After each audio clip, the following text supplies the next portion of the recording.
Finances, Sino boss? siya. No. Tsaka Surrender all. Oo. Lahat ng kinikita mo.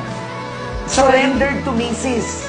Sa akin, mas magaling na managers ang babae, mas organized kayo, mas tiyaga kayo magkwenta, and you know, ito na. Basta ito na ang kinita ko, ito. Oo. At bilang ama, maluho ka sa anak mo?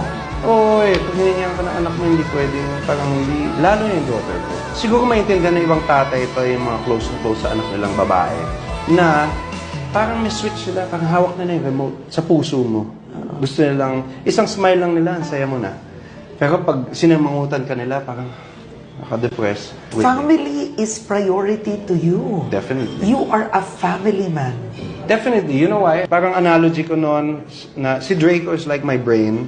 Because before he came, I was the center of the universe, I was this and that. It's chaos, di ba?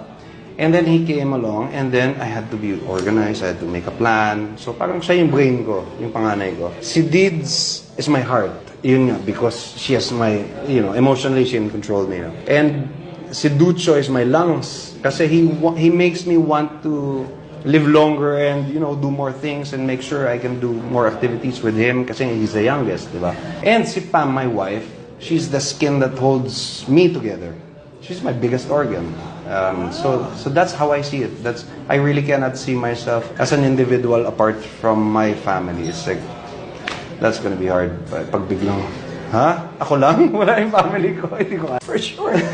Thank you. But, yun nga, it's a strange feeling. Pero at the same time, I know I've been very blessed because the people I work with, the networks, my directors, the fans, they treat me with such respect and kindness. And wala lang, I still don't know what I've done. Maybe I've done something in the past life.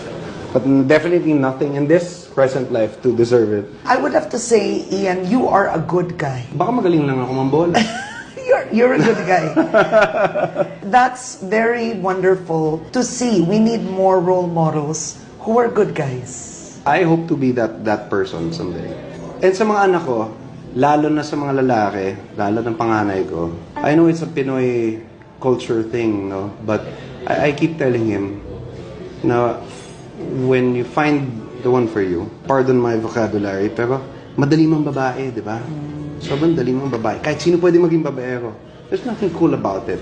Pero yung sticking to the one that you know is meant for you, that's the right path. It takes more of a man to be like that. To choose one and take care of the love of your life. Than to have many girls and stuff. So